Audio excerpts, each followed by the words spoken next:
Perdí mi trabajo un lunes cualquiera de marzo y para el martes por la noche ella ya tenía una maleta esperándome en la puerta de mi habitación. Piensen en eso un segundo. Ni siquiera dejó pasar 48 horas completas. No hubo un momento de silencio compasivo. No hubo una taza de café ofrecida con algo de ternura. No hubo siquiera una mirada que dijera, oye, sé que esto es difícil. Lo único que salió de su boca fue una pregunta que me persigue hasta hoy. ¿Quién va a pagar todo esto ahora? Y en ese instante preciso, en esa fracción de segundo donde su voz rebotó contra las paredes de esa cocina que olía a caldo de camarones, entendí algo que había estado enterrando durante más de 20 años. Mi mamá nunca me quiso de la misma manera que quería a Lupita. Y antes de que piensen que esto es drama de telenovela o resentimiento barato, déjenme explicar algo importante. Esto no es odio. Esto no es venganza. Esto no es siquiera rencor en su forma más pura. Es simplemente un hecho. Un hecho tan claro como el agua. Tan evidente como el sol de mediodía en Guadalajara. Tan innegable como la gravedad. Ella llegó a nuestra casa cuando yo tenía 14 años. Lupita tenía 11. Mi papá se había casado con esta mujer después de que mi mamá biológica decidió que la maternidad no era compatible con sus planes de vida. Así que técnicamente ella era mi madrastra. Biológicamente era una extraña. Y emocionalmente se convirtió en algo que no tiene nombre en ningún idioma. Lupita era su hija de sangre. Yo era la hija del hombre que ella amaba. Y esa diferencia creó una grieta que nunca nadie pudo reparar. Mi papá intentaba mantener el equilibrio. Lo recuerdo sentado en la cabecera de la mesa, dividiendo su atención como quien reparte cartas en un juego donde nadie puede ganar. Un cumplido para Lupita significaba compensar con uno para mí. Un abrazo para mí significaba inmediatamente buscar a Lupita para equilibrar la balanza. Pero dividir amor entre una hija de sangre y una niña que llegó cargando maletas llenas de traumas ajenos es una operación matemática que simplemente no funciona. Las cuentas nunca cuadran. Alguien siempre se queda con menos. Y ese alguien siempre fui yo. Pero esperen porque lo que viene después es lo que realmente cambió todo. Mi padre murió cuando yo tenía 28 años. Un infarto. Solo en su oficina. Un martes común. Sin avisar a nadie. Sin despedirse. Sin dejar instrucciones de cómo sobrevivir sin él. Simplemente se fue como se va la luz en una tormenta. Un segundo está y al siguiente solo queda oscuridad. La lectura del testamento fue una de esas experiencias que te marcan el alma con hierro caliente. El notario leía con esa voz monótona que tienen los notarios como si estuviera leyendo una lista de supermercado y no el documento que definiría el resto de nuestras vidas. La casa quedaba para mi mamá. Técnicamente mi madrastra. Biológicamente la mujer que ocupó un espacio que nunca fue completamente suyo. Y para Lupita. Para mí dejó algo que parecía más un mensaje codificado que una herencia. Que aprenda a sostenerse como yo le enseñé. Mis ojos ardieron cuando escuché esas palabras. No era negligencia lo que mi padre había dejado. Era decepción disfrazada de principio. Era un ultimátum envuelto en papel de lección de vida. Era su manera de decirme desde el otro lado que sabía que yo podía pero que necesitaba demostrarme a mí misma que podía. ¿Y saben qué? Eso me enfureció. Pero yo soy testaruda. Soy de las que transforman la rabia en gasolina. El dolor en motor. La frustración en velocidad. Soy de las que cuando el mundo les dice que no pueden, responden mira como si puedo. Empecé a trabajar como freelance en tecnología desde esa época. Tomaba proyectos en plataformas internacionales que la mayoría de la gente ni sabía que existían.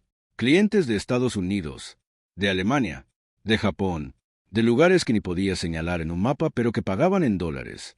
Algunos de esos proyectos valían más que 10 salarios normales. No exagero. 10 salarios en un solo contrato porque yo era buena en lo que hacía.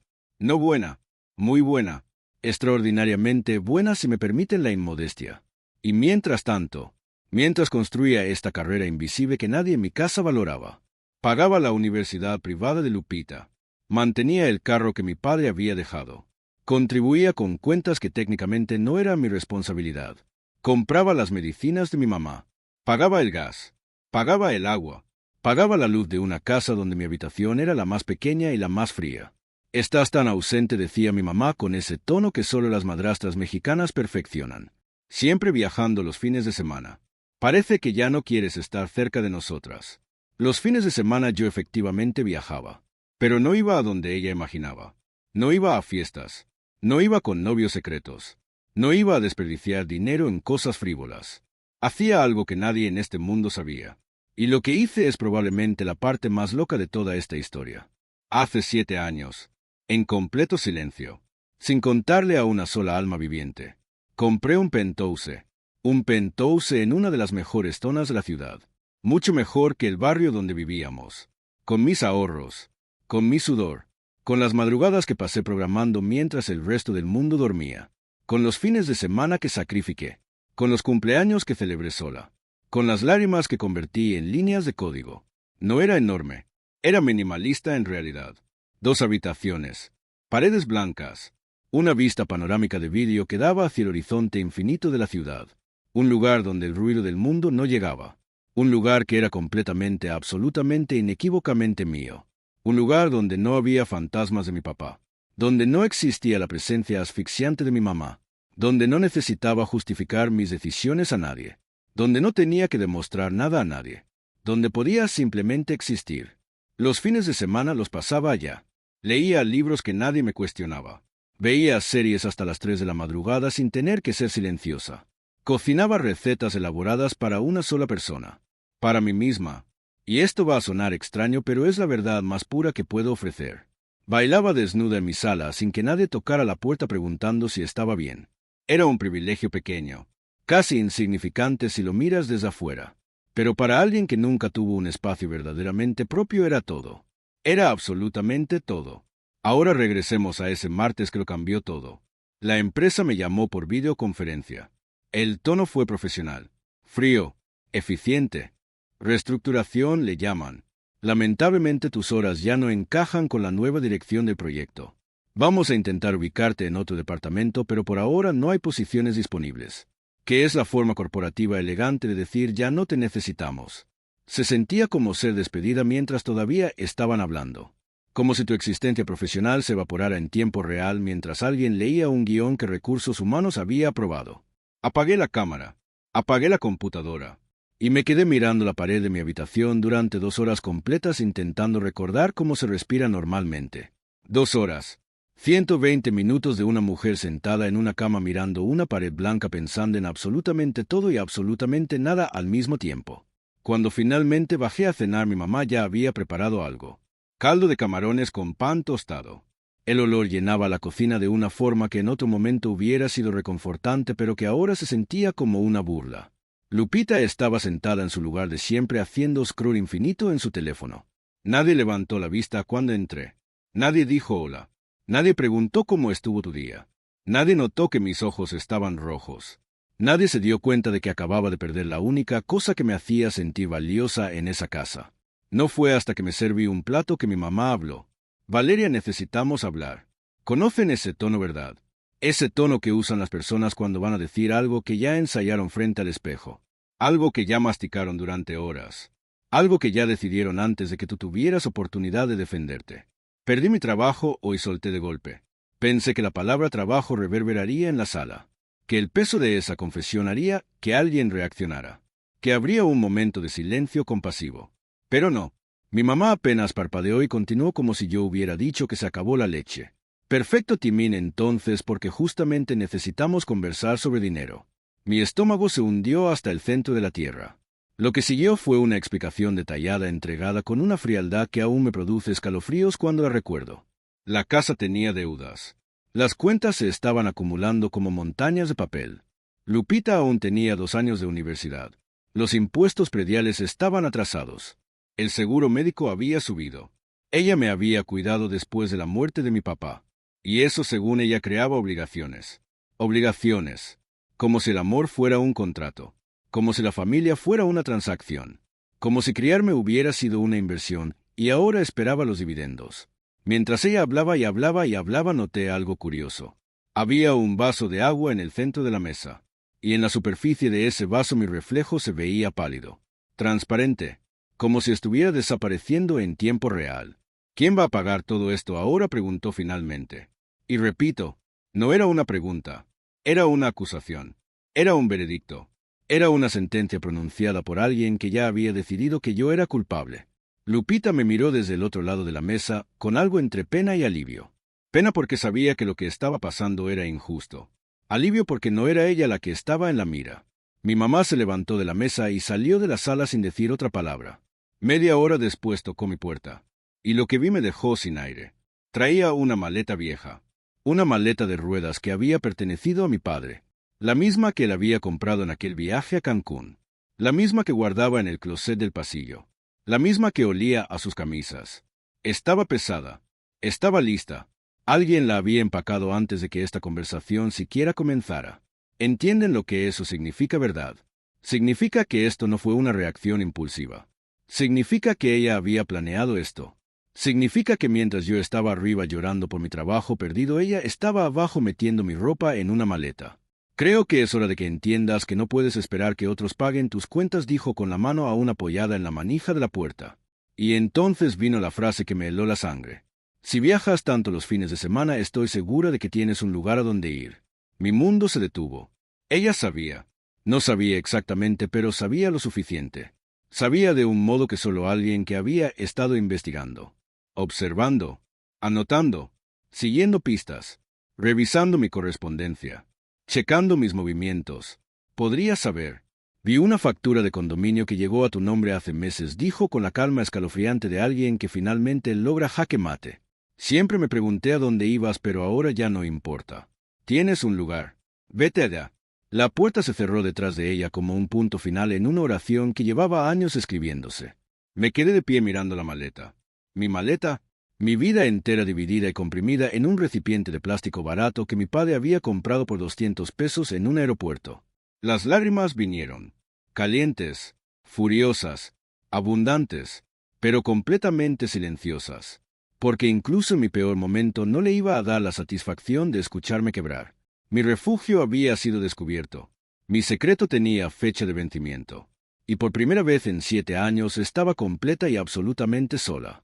Pero aquí es donde la historia se pone verdaderamente interesante. La primera noche en el Penthouse como exiliada y no como refugiada fue una experiencia completamente diferente. Todo estaba exactamente como lo había dejado el domingo anterior. Un florero con flores secas en la mesita de centro. Un libro abierto boca abajo en la poltrona. Una taza de café con la marca de mi labial aún visible en el borde. Era como entrar en una cápsula del tiempo. Pero ahora ese espacio que antes significaba libertad se sentía como destierro. La diferencia entre un refugio y un exilio es solamente la razón por la que estás ahí. Encendí la laptop. Sabía que no debería porque mi cerebro necesitaba descansar, pero la ansiedad no entiende de horarios ni de necesidades. Busqué desempleo emergencia. Busqué freelance proyectos urgentes. Busqué cómo sobrevivir cuando tu familia te abandona. Las respuestas de Internet eran peores que mi peor escenario imaginado. Las cuentas seguirían venciendo independientemente de mi situación emocional. El Penthouse requería una cuota de condominio que no era exactamente barata. El Internet costaba dinero. La comida costaba dinero. La electricidad costaba dinero. El agua costaba dinero. Respirar era lo único que aún era gratis. El seguro de vida que tenía había vencido 2 meses atrás y no lo había renovado porque estaba tan ocupada pagando las cuentas de todos los demás que olvidé las mías propias. Dormí esa noche con la computadora aún encendida, la pantalla brillando en la oscuridad, haciendo búsquedas cuyas respuestas mi cerebro ya conocía, pero que mis manos necesitaban teclear para sentir que estaba haciendo algo. Desperté con el teléfono sonando. Era mi mamá, no para preguntar si había llegado bien, no para decir que se arrepentía, sino para informarme que habían llegado cartas de cobro y que Lupita preguntaba si yo estaba bien. La respuesta era no. Obviamente era no. Pero respondí, está todo bien, con esa voz automática que usamos cuando nuestra madrastra acaba de sacarnos de casa y tenemos exactamente 0 minutos para ser débiles. Los días que siguieron fueron quirúrgicos en su precisión. Me convertí en una máquina programada para sobrevivir. Despertar a las 6. Café en el Penthouse que tenía que preparar con la cantidad mínima de café porque cada grano contaba. Abrir la laptop a las 6:30. Buscar proyectos remotos que aceptaran freelances en situación de urgencia. Aplicar a todo lo que apareciera. No discriminar por pago ni por tipo de trabajo.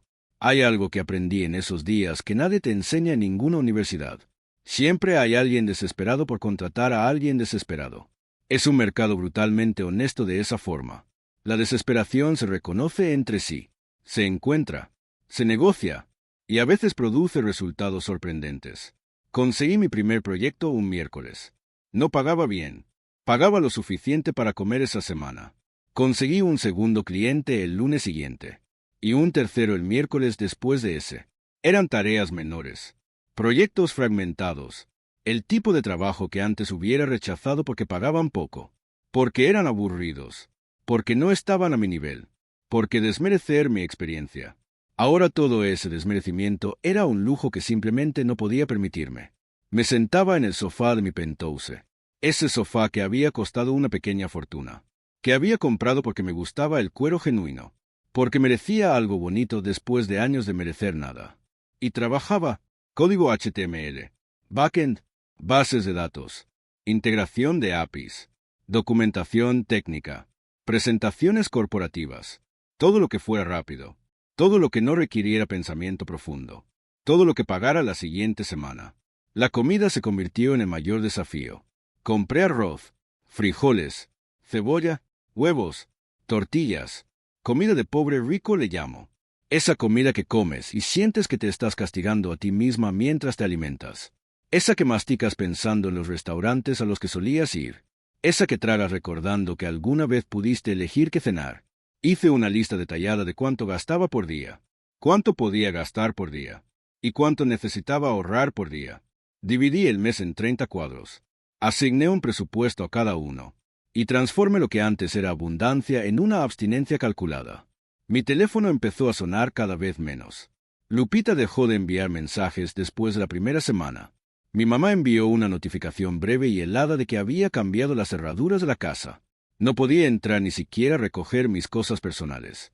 Mis libros, mis fotos, la cobija que mi papá me regaló cuando tenía 15 años, un collar que mi abuela me dejó antes de morir. Todo estaba ahí adentro, secuestrado por una mujer que me había dado un plazo de 0 horas para irme. Fue rápido, fue profesional, fue limpio. Ella había hecho esto antes. Se notaba en la eficiencia de la ejecución, en la ausencia total de remordimiento, en la forma en que había anticipado cada uno de mis posibles movimientos. Una semana pasó, luego 2, luego 3. Mi cara empezó a verse diferente en el espejo, más delgada, más cansada, con ojeras que parecían tatuajes permanentes, con una palidez que no era normal en alguien que vivía en México. Mis ojos tenían ese brillo particular que solo tienen las personas que funcionan con pura fe, ese brillo que no es exactamente salud, sino la combustión interna de alguien que se niega a apagarse. Pero tuve que dejar de llorar. Las lágrimas no producen código. Las lágrimas no pagan condominio. Las lágrimas no compran huevos. El dolor no se deposita en el banco. Entonces llegó un jueves que cambió la dirección de todo. Recibí una propuesta que parecía enviada por alguna fuerza cósmica que finalmente decidió prestarme atención. Una empresa internacional de tecnología buscaba una arquitecta de base de datos para un proyecto de 6 meses. No era freelance, era contratación formal.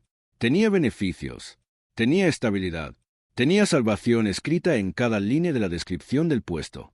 Hice clic en el enlace para aplicar y mi corazón empezó a latir de una forma que no había sentido desde el día que firmé los papeles del penthouse.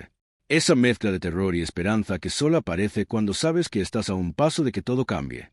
Pero antes de que pudiera terminar de llenar el formulario, mi teléfono vibró. Un mensaje de WhatsApp, de Lupita, y lo que decía ese mensaje es algo que no estaba preparada para leer. Mamá está enferma. Creo que debería saberlo. 6 palabras que pesaban más que toda la maleta que me había sacado de esa casa. Lo que hice después fue probablemente la decisión más estúpida y más correcta de toda mi vida. Podría haber ignorado el mensaje. Podría haberle eliminado. Podía haber continuado llenando ese formulario que era prácticamente mi boleto de salida del pozo más profundo en el que había estado. Pero Lupita no era el tipo de persona que exageraba. Si ella decía que mamá estaba enferma, entonces mamá estaba verdaderamente enferma. Llamé a Lupita. Nadie contestó. Llamé a la casa. Nadie contestó. Llamé otra vez a Lupita. Y cuando finalmente contestó, escuché algo en su voz que me quitó toda la rabia de golpe. Llanto. Llanto real. Descontrolado. El tipo de llanto que sale cuando estás genuinamente asustada. Se desplomó en el trabajo, dijo entre sollozos. Dolor en el pecho. Pensaron que era un ataque cardíaco. Resultó ser angina. Los doctores dicen que su corazón está débil. Está en observación. Las próximas 48 horas son críticas. Las próximas 48 horas son críticas. Esa frase se repitió en mi cabeza como un eco que no se detenía. Mi abuelo materno había muerto por problemas cardíacos. Mi padre había muerto de un infarto fulminante.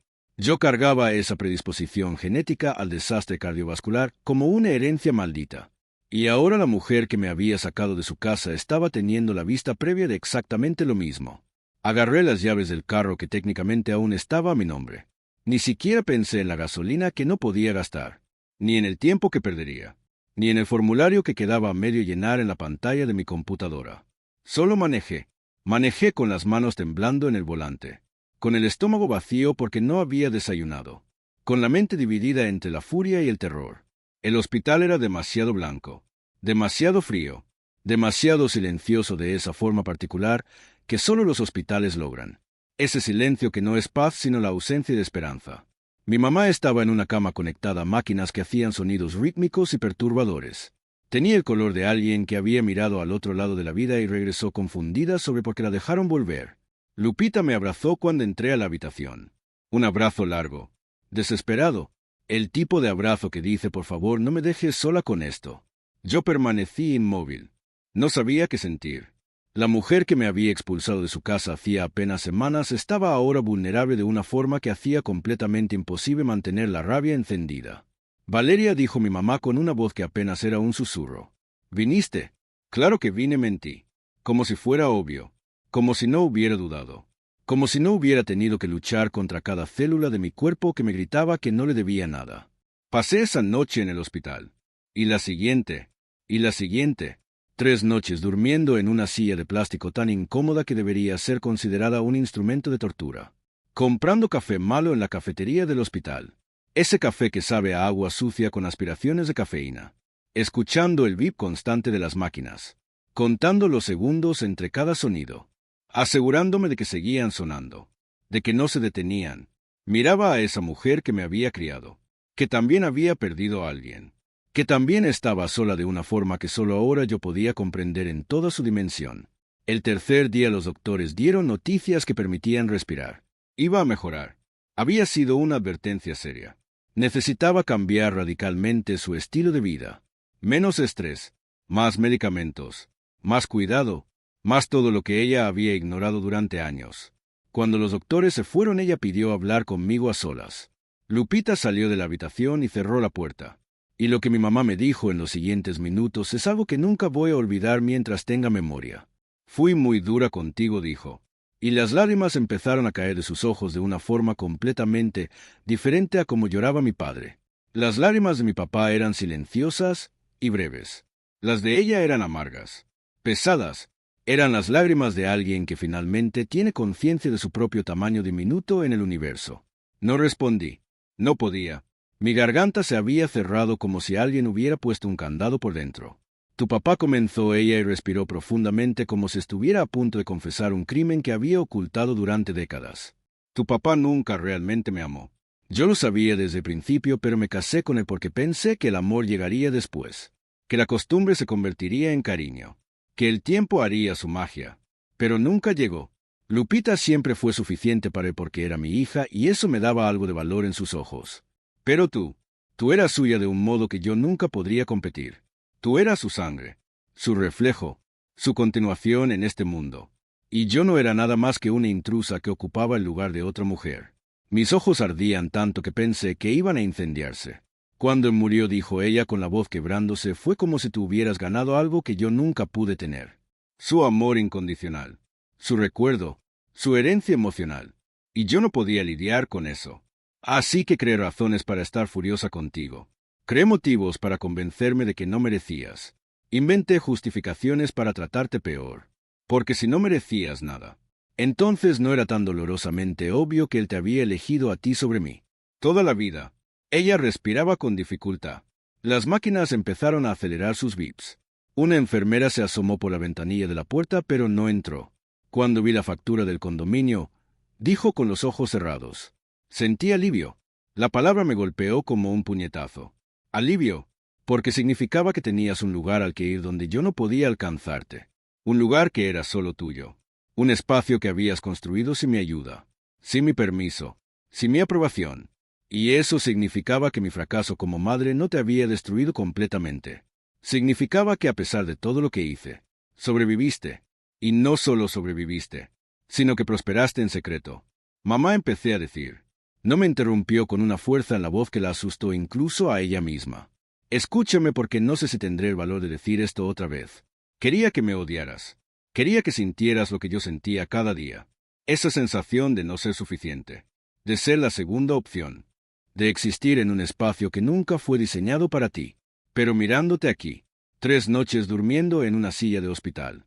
Esperando para saber si la mujer que te sacó de su casa iba a sobrevivir. Eso me dice que eres infinitamente mejor persona de lo que yo jamás fui o seré. Salí de esa habitación. Caminé por el pasillo del hospital hasta encontrar un baño. Cerré la puerta con seguro. Y lloré durante 20 minutos seguidos. Lloré por todo al mismo tiempo. Por mi papá, que murió solo en una oficina sin poder despedirse. Por esa mujer que había intentado ser madre y terminó siendo la antagonista de mi historia. Por Lupita, que perdió una figura paterna sin ser realmente la hija. Por mí, que tenía que fingir fortaleza cuando lo único que quería era desmoronarme en 1000 pedazos. Cuando volví a la habitación, mi mamá estaba dormida. Su respiración era lenta y regular. Las máquinas hacían su bip constante. Y por primera vez en mucho tiempo el silencio se sentía como paz y no como amenaza. Me senté en esa silla horrible y saqué mi teléfono. Busqué el enlace del puesto de trabajo que había dejado a medio llenar. Llamé al reclutador sabiendo que probablemente ya habían cerrado las aplicaciones. Para mi sorpresa, contestó. Le expliqué mi situación con una honestidad que me sorprendió a mí misma. Le dije que mi madre estaba en el hospital, que había perdido mi trabajo anterior, que estaba viviendo sola, que necesitaba ese puesto más de lo que cualquier currículum podía expresar. Él tuvo paciencia. Dijo que podía esperar unos días, pero yo sabía que yo era quien ya no podía esperar más. No por un empleo, no por redención, no por ninguna salvación que viniera de afuera para rescatar mi desastre interno. El alta del hospital llegó envuelta en recetas de medicamentos costosos y la realidad aplastante de que mi mamá no podría trabajar por tiempo indefinido. Los doctores fueron brutalmente claros. El estrés era su enemigo principal. Cualquier conmoción emocional fuerte podría desencadenar otro episodio. El siguiente podría ser el último. Eso significaba algo que la ironía del universo había diseñado con una precisión casi cruel. La persona que me había sacado de su casa ahora necesitaba que yo regresara. No hubo una disculpa formal. No hubo ramo de flores, ni cena especial, ni dramatismo telenovelero, ni rodillas en el piso pidiendo perdón. Solo un día, mientras la visitaba en su recuperación, dijo algo con esa voz que usaba cuando intentaba no sonar vulnerable. Lupita no puede cuidar todo sola. Yo no puedo cuidar nada en este estado. Tú estás viviendo en un apartamento que no puedes sostener económicamente. Las 3 perdimos personas que amábamos. Creo que podríamos dejar de castigarnos mutuamente. Eso fue todo. Sin florituras, sin música de fondo, sin lágrimas cinematográficas. Solo una propuesta práctica de una mujer práctica que finalmente entendió que la guerra que mantenía solo producía bajas en su propio ejército. Moví mi laptop de vuelta a la casa. Mi habitación estaba exactamente como la había dejado. Mi mamá no la había tocado. No había movido un solo libro. No había cambiado las sábanas. No había quitado la taza que dejé en el escritorio. No había borrado mi existencia de ese espacio. Y eso fue más aterrador que cualquier pelea. Era como si ella siempre hubiera sabido que yo regresaría. Como si hubiera reservado un lugar para mí. Como si la maleta en la puerta hubiera sido un acto de desesperación y no de convicción. Los meses que siguieron no fueron fáciles. Nadie dijo que serían fáciles, y si alguien lo hubiera dicho le habría mentido. Mi mamá tenía días malos donde la rabia surgía sin aviso previo. Donde me culpaba nuevamente por cosas que no eran mi responsabilidad, donde la angustia de haber rozado la muerte se transformaba en furia descontrolada dirigida a quien estuviera lo suficientemente cerca para absorberla. Y generalmente esa persona era yo. Aprendí a reconocer las señales. El tono de voz que cambiaba, la mandíbula que se tensaba, los ojos que se oscurecían, las manos que se cerraban. Cuando veía esas señales me alejaba. No era saludable estar presente para esos episodios. No era mi obligación ser su saco de boxeo emocional, pero también aprendí algo más, algo que me costó mucho tiempo aceptar. Ella realmente había intentado, a su manera retorcida, con sus herramientas rotas, con su corazón lleno de heridas que nadie le había ayudado a curar. Esa mujer que entró a nuestra casa cuando yo tenía 14 años había hecho lo mejor que sabía hacer con lo que tenía, y lo que tenía era muy poco. Ahora a los 70 y tantos años lo mejor que podía hacer era simplemente intentar estar presente sin destruir todo a su paso. Lupita y yo empezamos a tener conversaciones reales. No esas conversaciones mediadas por mi mamá. No esas que giraban alrededor de cuentas o culpa o responsabilidades. Sino conversaciones de verdad. Ella me contó sobre sus miedos. El miedo de nunca ser suficiente. El miedo de que la gente solo la quisiera por ser la hija favorita. El miedo de que si mi mamá moría ella se quedaría completamente sola porque yo la odiaba. Yo le conté sobre los míos. El miedo de ser invisible. El miedo de que mi valor dependiera exclusivamente de cuánto dinero producía. El miedo de que el penthouse no fuera un refugio sino una trampa que yo misma había construido. Descubrimos que teníamos mucho más en común de lo que jamás imaginamos. 2 hijas criadas por la misma mujer pero de maneras completamente opuestas. Ambas buscando validación en todos los lugares equivocados. Ambas construyendo armaduras que pesaban más que los golpes que intentaban evitar. Una noche estábamos haciendo café en la cocina mientras mi mamá dormía. Lupita me miró con esa seriedad que solo aparece cuando alguien está a punto de hacer una pregunta importante. ¿Eres mi hermana de verdad?, preguntó. Biológicamente no respondí con honestidad, pero realmente insistió. Sí, dije, y fue la primera vez en mi vida que esa respuesta era completamente verdadera. Sin reservas, sin asteriscos, sin condiciones, sin letras pequeñas. Volví a trabajar con toda mi energía. Conseguí el puesto que había casi perdido. La empresa esperó por mí y descubrí que a veces ser brutalmente honesto sobre el caos personal resulta sorprendentemente atractivo para empleadores que buscan gente real y no robots corporativos. Empecé como contratada temporal. 3 meses de prueba. Pasé la prueba con calificaciones que sorprendieron incluso a mi gerente directa. Luego vino la oferta de quedarme permanentemente. Luego vino un aumento. Luego vino la certeza de que realmente podía sostenernos a las 3. Mi mamá empezó fisioterapia para fortalecer su corazón. Luego psicoterapia para fortalecer todo lo demás. Tenía mucho que procesar. El hecho de que mi papá había construido una vida entera que ella nunca pudo compartir completamente. Que sus hijas se habían alejado porque ella era demasiado intensa, demasiado dura, demasiado todo. Que había elegido la dureza como escudo para no sentir el miedo que la devoraba por dentro. Un tarde caminábamos por el bosque de Chapultepec, ejercicio que los doctores le habían recomendado. Y ella se detuvo de repente. ¿Sabes por qué realmente lo hice?, preguntó mirando hacia los árboles. Porque te saqué de la casa. Porque estabas furiosa, respondí automáticamente. No, dijo ella sacudiendo la cabeza. ¿Por qué te escapaste? Esa respuesta me dejó sin palabras. Habías construido una vida entera que yo no conocía, continuó ella caminando lentamente. Una vida que no podía controlar, que no podía sabotear, que no podía arruinar con mi comportamiento. Y eso me aterrorizaba.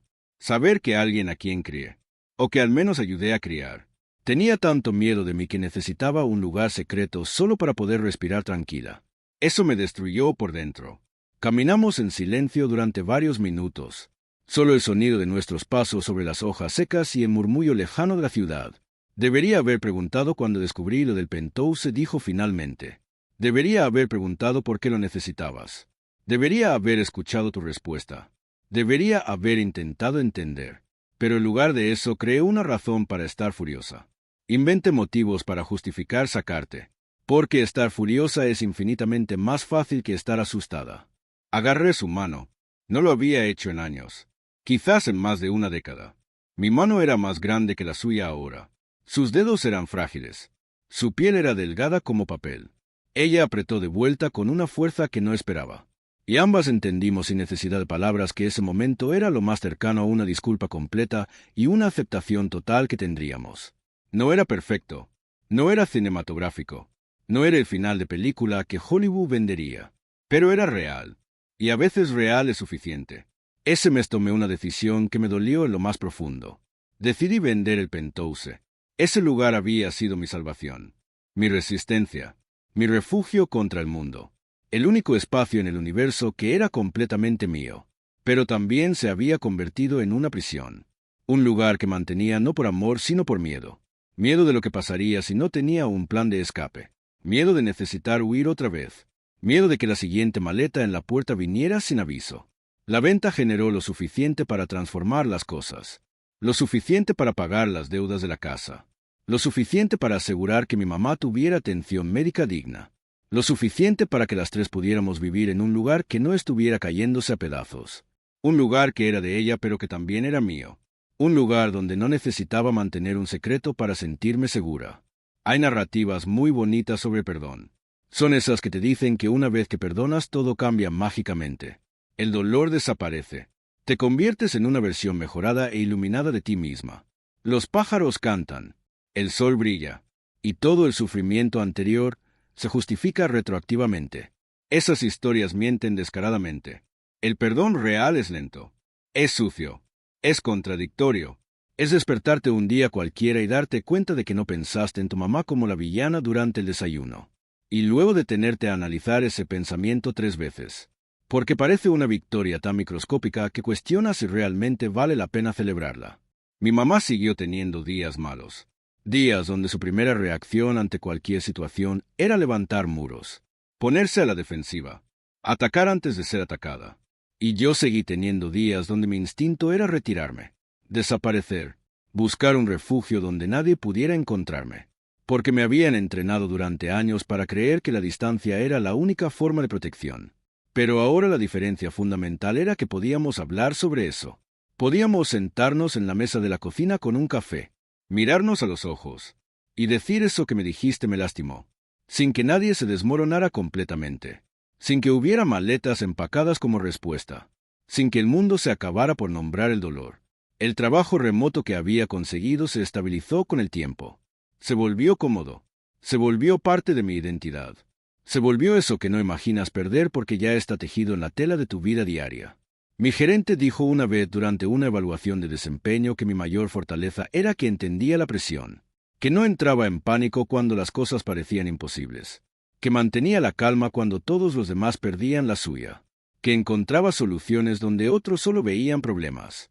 Ella no sabía sobre el penthouse, no sabía sobre la maleta en la puerta, no sabía que su empleada modelo había dormido noches enteras en un sofá de cuero, bebiendo café de cafetería de hospital, preguntándose en la oscuridad cuándo el universo dejaría de patearla. Lupita terminó la universidad con honores. Consiguió un trabajo que genuinamente le gustaba. Y esta es la parte de la historia que más me hace sonreír porque demuestra que a veces las cosas sí se conectan de formas inesperadas.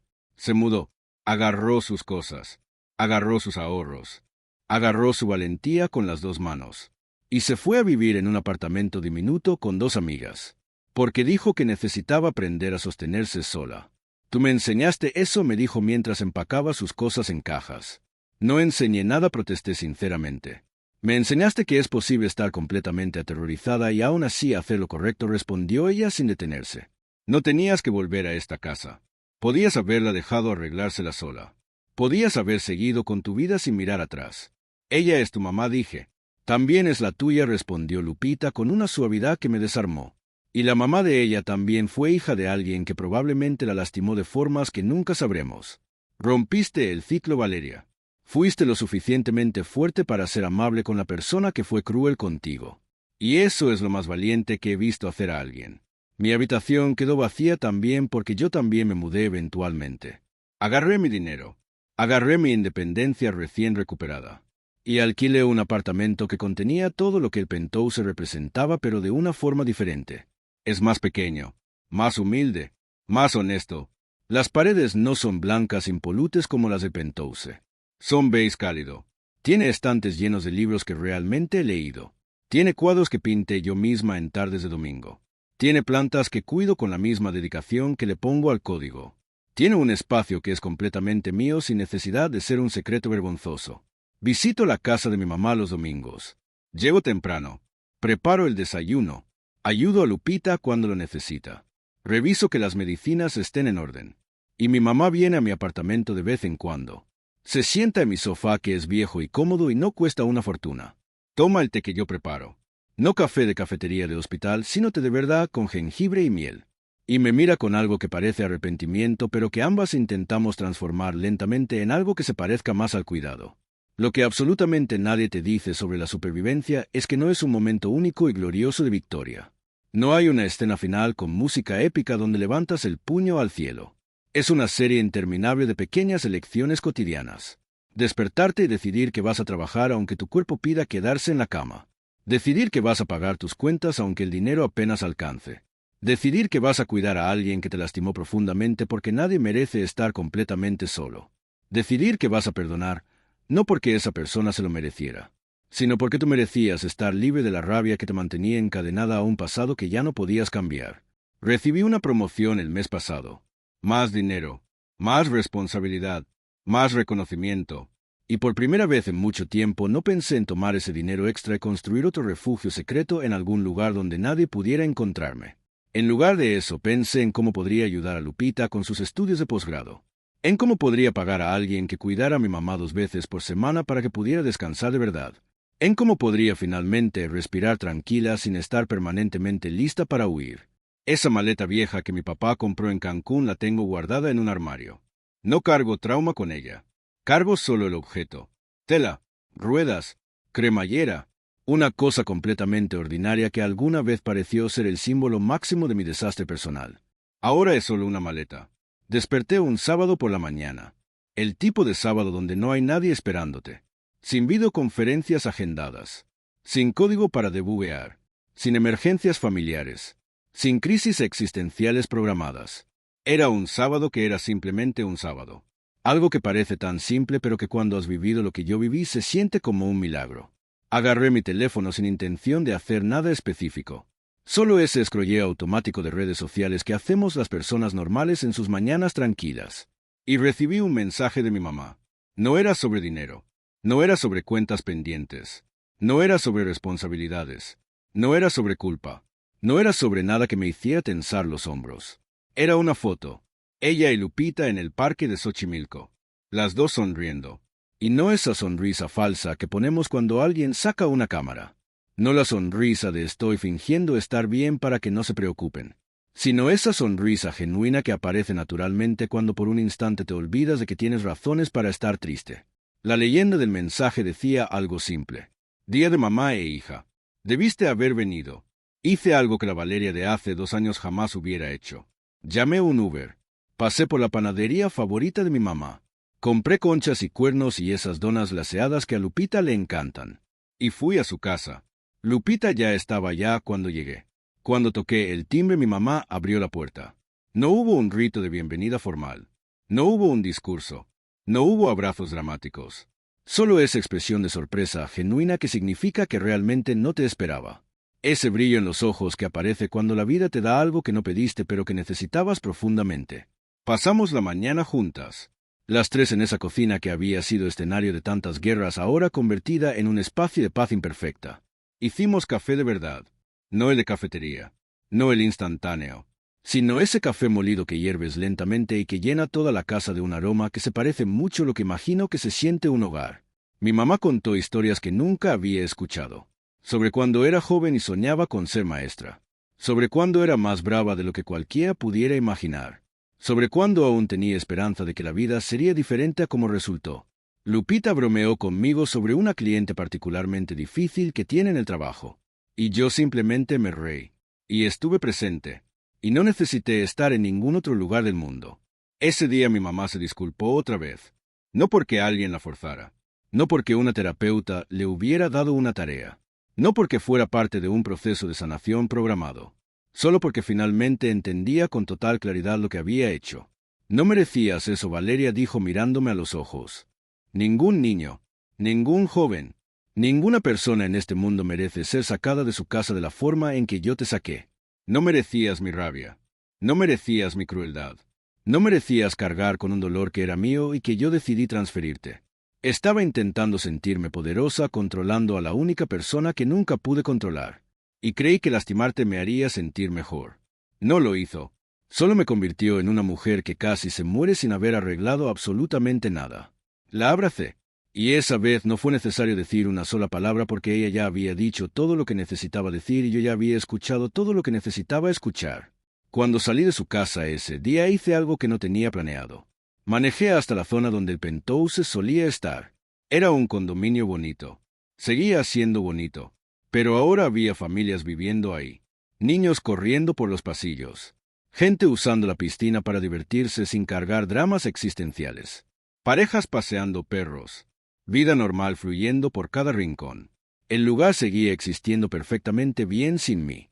Mi ausencia no había dejado ni una grieta en esas paredes. Eso significaba que no era tan necesaria como siempre pensé, que mi drama personal no era el centro del universo, que el mundo giraba exactamente igual con o sin mi sufrimiento. Y extrañamente, paradójicamente, inexplicablemente, eso fue profundamente reconfortante. Volví a mi apartamento esa noche. Me senté en mi escritorio con una taza de té. Abrí un documento en blanco en la computadora y empecé a escribir.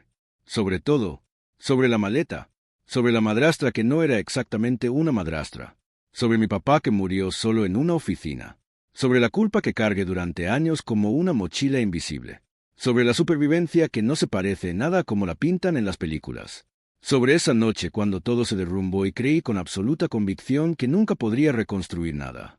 Y lo más extraordinario de todo, mientras escribía me di cuenta con total claridad de que ya había reconstruido. No había vuelto lo mismo.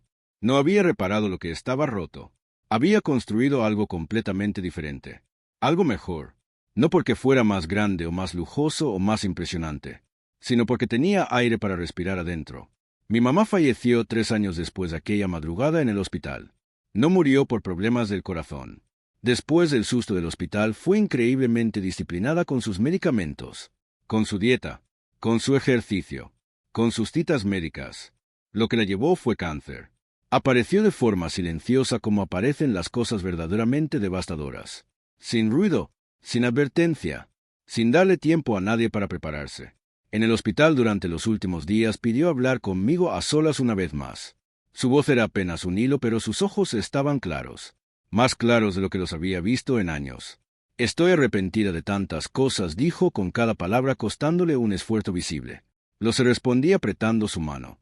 Pero no estoy arrepentida de algo, continuó ella con una determinación que desafiaba su condición. No estoy arrepentida de tener una hija que es lo suficientemente fuerte para perdonar. Eso es lo más bonito que creé en toda mi vida, sin darme cuenta de que lo estaba creando. Lloré mucho cuando se fue. Lupita y yo nos abrazamos en la iglesia después del funeral.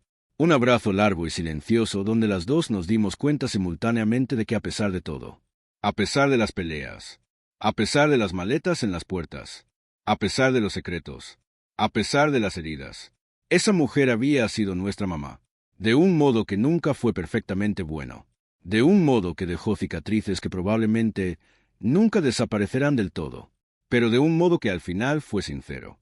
Y a veces sincero es lo único que podemos pedir. Aquí estoy ahora. Tengo 44 años. Tengo un trabajo que genuinamente amo. Tengo un apartamento que es completamente mío, sin secretos ni vergüenza. Tengo una hermana que es verdaderamente mi hermana, sin asteriscos ni condiciones. Tengo cicatrices que ya no intento esconder. Tengo recuerdos que ya no me destruyen cuando aparecen sin aviso. Y tengo la claridad absoluta de que la vida no es sobre vencer a nadie. No es sobre tener la razón. No es sobre ser validada por otros. No es sobre ese momento cinematográfico donde todo cambia porque alguien dijo las palabras correctas en el momento perfecto. La vida es sobre despertar cada mañana y elegir quién quieres ser a pesar de quién fuiste ayer. Es sobre elegir amor, especialmente hacia alguien que lo necesita desesperadamente, aun cuando esa persona te haya lastimado de formas que las palabras no alcanzan a describir, especialmente cuando tienes razones perfectamente válidas para elegir lo contrario. Esa noche cuando todo se derrumbó no fue mi peor día. Fue simplemente el día que me enseñó que era mucho más fuerte de lo que aparentaba, que podía sostener a otras personas mientras me sostenía a mí misma con las uñas, que el perdón no es debilidad, ni ingenuidad, ni cobardía. El perdón es lo más fuerte, lo más valiente, lo más extraordinariamente difícil que una persona pueda hacer en esta vida. Y si hoy estás leyendo esto desde un lugar donde sientes que todo se derrumbó, donde alguien puso una maleta en tu puerta, donde el mundo parece haberse quedado sin espacio para ti, quiero que sepas algo. El derrumbe no es el final. A veces es simplemente el terreno que necesitabas limpiar para construir algo que valiera la pena. Algo con aire adentro. Algo tuyo de verdad.